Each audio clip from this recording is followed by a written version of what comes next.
Oi, crianças, tudo bem? Aqui é a tia Josi e eu estou com muita saudade de vocês. Olha, hoje nós chegamos no nosso último vídeo sobre missões e a proclamação do Evangelho até chegar da Europa aqui no Brasil. Vamos lá? Vamos estar orando? De mãozinhas bem juntinhas, os dedinhos vou cruzar. Com os olhinhos fechadinhos, ao meu Deus, eu vou orar. Ore da sua casa, que eu oro aqui da minha, tá? Senhor, obrigado por esse dia. Abençoa nossa última aula de missões. Abençoa nossa família e guarda-nos de todo o mal. Que possamos aprender mais e mais de ti. Em nome de Jesus, amém. Vamos louvar? Esse é muito fácil, eu vou te ensinar os gestos, tá? Eu amo a Cristo. Sim, eu amo a Cristo, porque Ele morreu por mim. Faz a cruz, tá bom? Vamos lá? Eu amo a Cristo. Sim, eu amo a Cristo. Eu amo a Cristo, porque Ele morreu por mim. Aleluia. Eu amo a Cristo. Sim, eu amo a Cristo.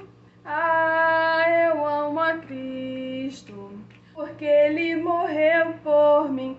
Aleluia. Agora, vamos lembrar.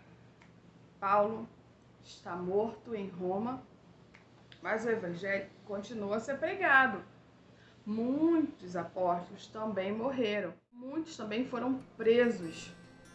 Por exemplo, João. Paulo morre em Roma. E de lá, a igreja continua crescendo e a palavra de Deus sendo pregada por toda a Europa. Mas a igreja também passou por tempos de dificuldade, muita perseguição, prisões e morte de cristãos. Os judeus tinham muito problema com o cristianismo. Eles não aceitaram que Jesus era o Cristo, o Messias. Então, eles perseguiam e era perseguida e morta porque acreditava em Jesus. E hoje no mundo ainda existem religiões que perseguem os cristãos, como na China, como na Índia e em muitos outros lugares. Os cristãos são perseguidos e mortos, presos, e eles não podem cultuar livremente como nós. Muitos imperadores e religiosos perseguiram a igreja durante muitos anos. Mas um imperador chamado Constantino, sua mãe era cristã, decidiu que o cristianismo, a igreja cristã, seria livre. A igreja era chamada de igreja romana, como também conhecemos a igreja católica, tá bom? A igreja daquela época ficou corrompida, fez coisas erradas e até também perseguiu pessoas, como ela também foi perseguida. Mas em 1517, Martim Lutero, e eu vou deixar um vídeo bem legal depois para vocês no grupo, falando sobre a vida de Martim Lutero. Dia 31 de outubro, ele colocou as 95 teses na porta da sua igreja, porque ele viu que tinha muitas coisas erradas. E a Bíblia não estava ensinando daquele jeito. Ele também foi perseguido, sabia, por causa disso? A partir da Reforma Protestante, muitas outras pessoas conheceram a palavra de Deus, foram evangelizados lá na Europa, em todos os lugares. E através de Lutero, existiu a igreja luterana e depois disso, outras igrejas seguiram por outros caminhos, movimentando as igrejas batista na Europa, a igreja presbiteriana. Então, são muitas igrejas que foram vindas dessa época de Lutero. Mas, crianças, são muitos e muitos anos que se passaram para tudo isso acontecer, tá? Eu estou fazendo um resumo para a gente entender um pouquinho como a igreja chegou aqui no Brasil e como hoje existe a nossa Igreja Assembleia de Deus, tá? Com o crescimento das igrejas protestantes na Europa, a Igreja Católica começou a perder espaço na Europa. Foi aí que aconteceu o descobrimento das Américas, tanto a América do Norte, onde é os Estados Unidos e Canadá, e também a América Central e a América do Sul, que é onde nós vivemos também. No Brasil, chegaram os jesuítas. Os jesuítas vieram de Portugal e eles falavam português. Só que aqui moravam índios e eles não falavam português. Mas mesmo assim, eles evangelizavam, eles aceitavam Jesus e eram batizados. Assim, foram muitas pessoas evangelizadas. E aí, com o crescimento do evangelho na Europa, muitos missionários também estavam pregando em vários lugares. Muitos foram para a África, para outros lugares. E aqui no Brasil, exatamente no Rio de Janeiro, vieram os franceses, missionários franceses, que logo foram expulsos pela Igreja Católica.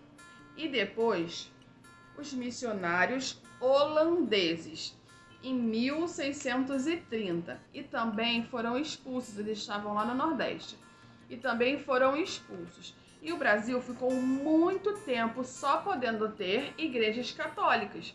Eles não podiam ter outros missionários aqui no Brasil.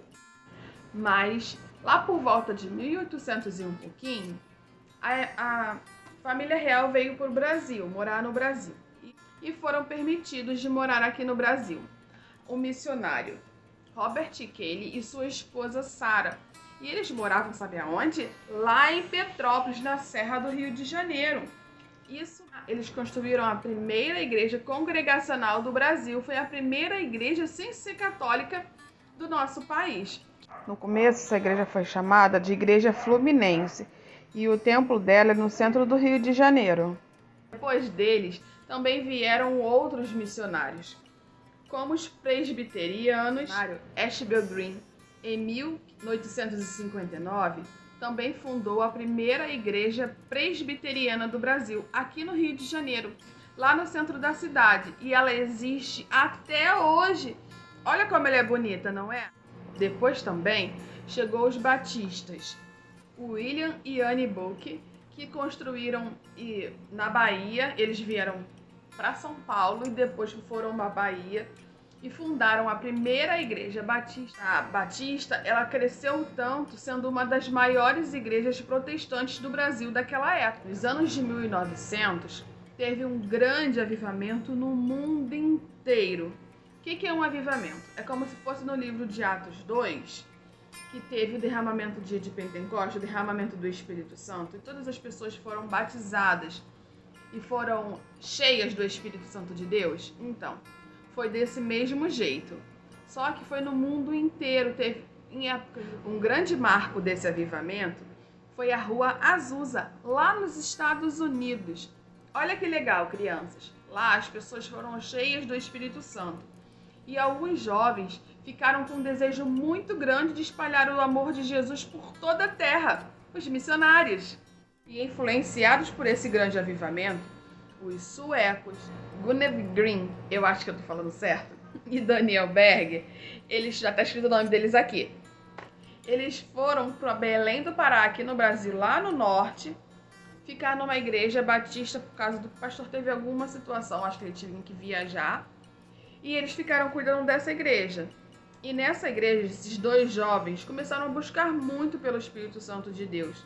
E essa igreja foi realmente avivada pelo Espírito Santo de Deus.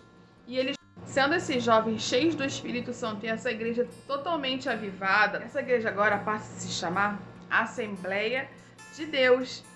Assembleia de Deus, a nossa igreja também é uma Assembleia de Deus. Essa igreja foi chamada Pentecostal e ela é conhecida hoje no mundo inteiro e é uma das maiores denominações pentecostais que temos até os dias de hoje.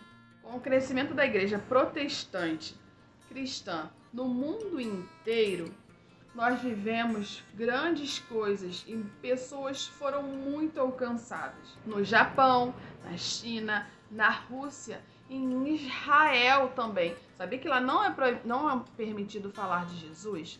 Então, lá também tem uma igreja perseguida. Por isso que nós devemos orar pelos missionários e orar também para que o amor de missões também cresça em nossos corações. Crianças, a igreja demorou muito a ser a igreja que nós conhecemos hoje.